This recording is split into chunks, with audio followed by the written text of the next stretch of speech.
The Hart Memorial Trophy, Most Valuable Player. The Hart Memorial Trophy, first presented in 1923-24, is the NHL's oldest and most prestigious individual award. It goes to the player adjudged to be the most valuable to his team during the regular season. The Professional Hockey Writers Association votes using a weighted 10-7-5-3-1 point system. The phrase, most valuable to his team, makes the Hart unique and controversial.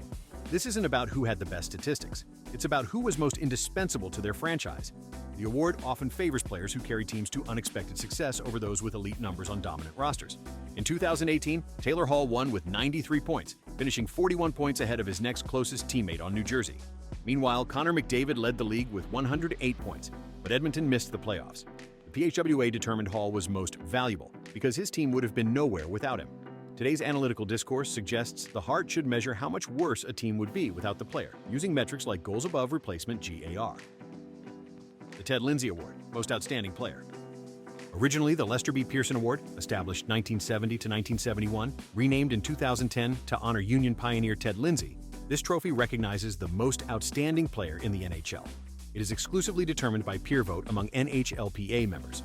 While the Hart and Lindsay often honor the same player, the peer vote mechanism tends to favor absolute elite skill and production regardless of team success. Players who compete directly against nominees are best positioned to judge raw talent and dominance. When Hall won the Hart and McDavid won the Lindsay in 2018, it illustrated the philosophical divide. The PHWA prioritized contextual value to team, while players recognized McDavid as the indisputably best player, based on pure skill. The Lindsay represents validation from the only people who truly understand what it takes to excel at hockey's highest level. The James Norris Memorial Trophy, Best Defenseman.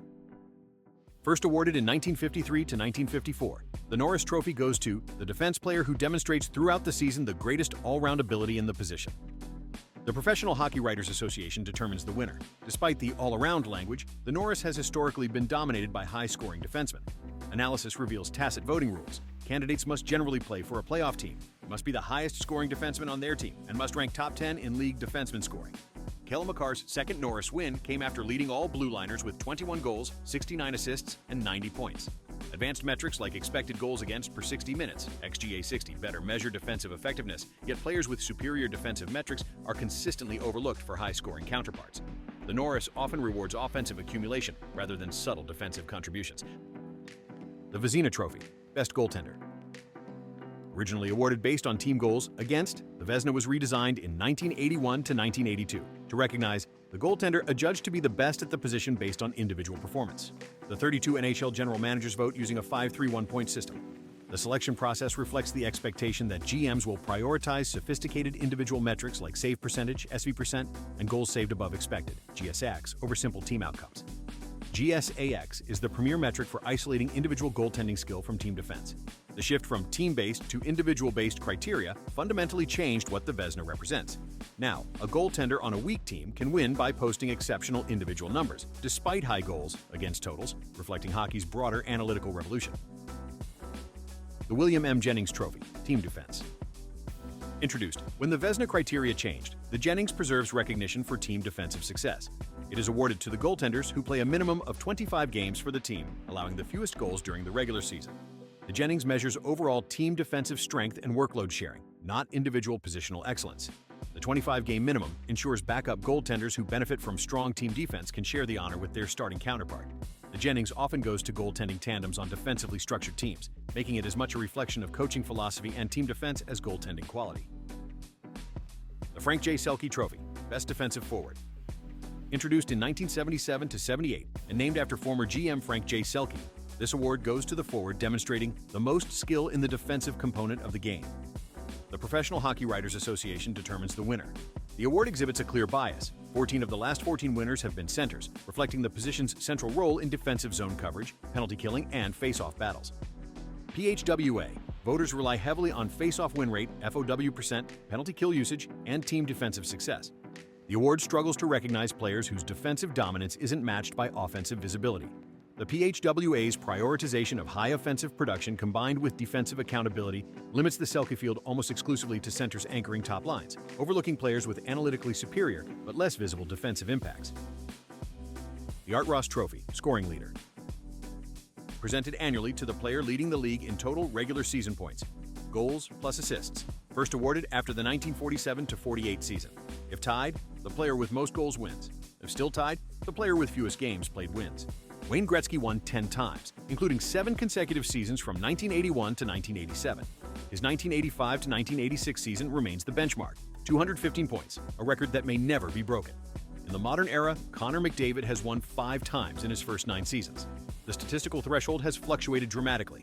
Winners routinely exceeded 160 points in the 1980s, dropped below 100 during the dead puck era, and now typically land between 120 to 130 points. The Maurice Rocket Richard Trophy, goal leader. Introduced after the 1998 to 1999 season, named for Maurice Richard, the first NHL player to score 50 goals in a season, this trophy goes to the NHL's top goal scorer. Unlike the Art Ross, the Rocket Richard Trophy has no tiebreakers. If multiple players finish with the same goal total, all are recognized as co-winners. Alexander Ovechkin has dominated the era, winning 9 times. His relentless pursuit of goals, shooting from his office on the left circle and maintaining elite production into his late 30s, has made him the greatest goal scorer of his generation. The 50-goal threshold has become rarer in the salary cap era as teams spread scoring across multiple lines. The Calder Memorial Trophy, Rookie of the Year. Awarded to the player judged to be the most proficient in his first year of competition. The Professional Hockey Writers Association determines the winner based on statistical impact, visibility, and relative importance to the team. The Calder has become controversial due to the league's broad definition of rookie.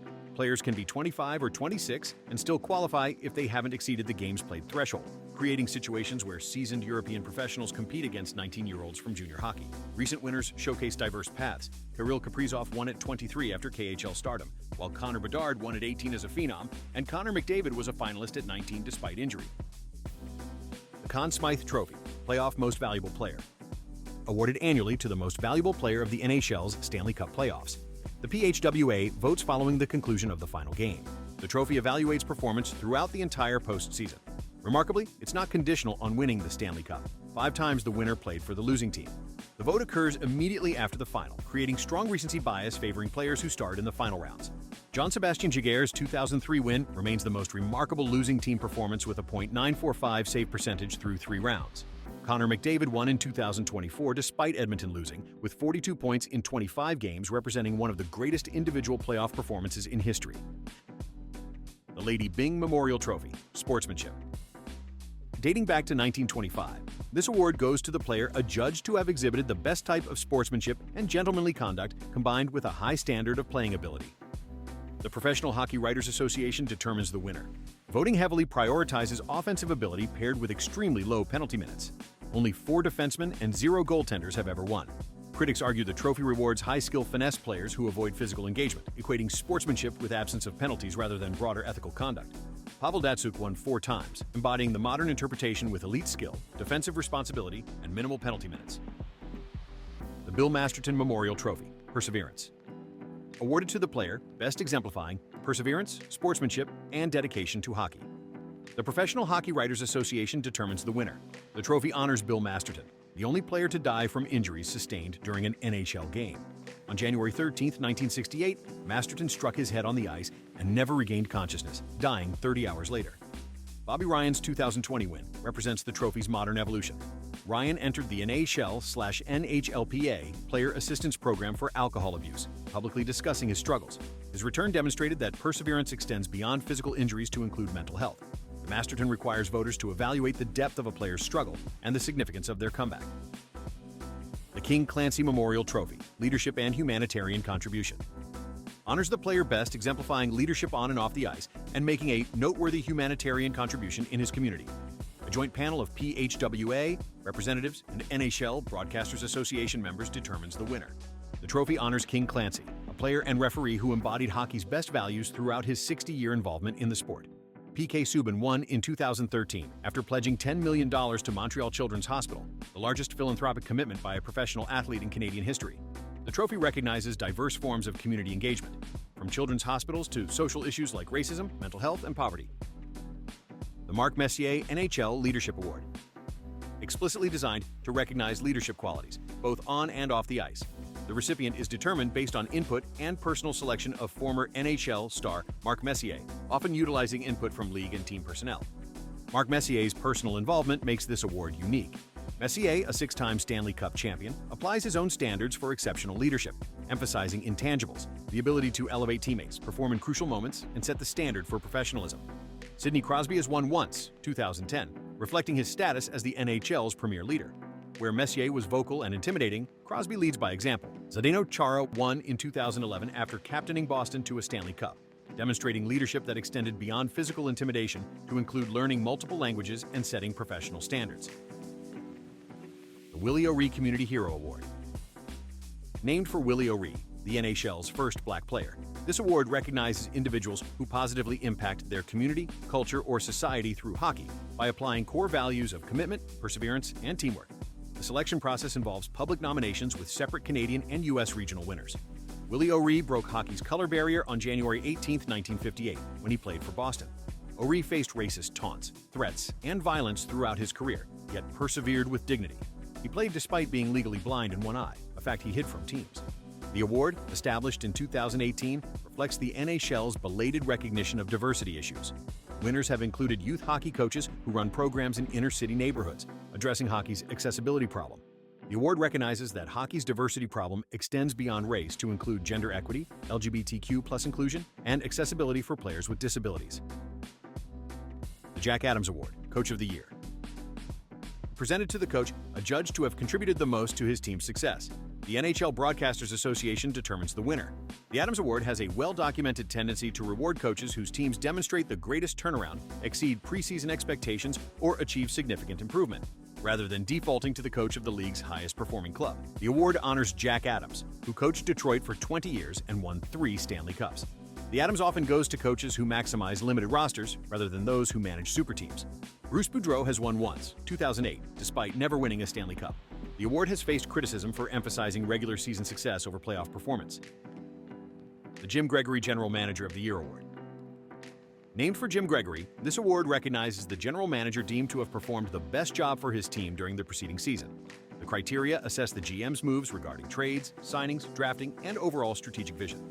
Jim Gregory served as Toronto GM from 1969 to 1979 and later became the NHL's Director of Officiating. He was respected for his integrity, hockey knowledge, and commitment to developing young talent.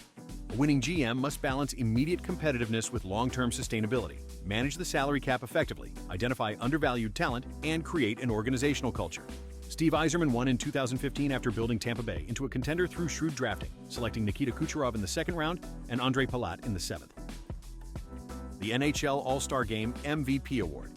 Awarded to the most valuable player of the NHL All-Star Game, as selected by media members in attendance. While the All-Star Game is an exhibition event, the MVP Award recognizes individual excellence in the league's premier showcase event. The award has evolved alongside the All-Star Game format. The current 3-on-3 tournament format has made the award more dynamic, with players able to showcase speed and skill in ways the traditional format didn't allow. Winners receive recognition and often a vehicle or significant prize, though the award carries less prestige than performance-based regular season or playoff honors. The MVP serves primarily as entertainment and fan engagement, celebrating players who embrace the exhibition nature while still competing at a high level. Some of the game's biggest stars have won multiple times, using the platform to demonstrate their skills in a less structured, more creative environment.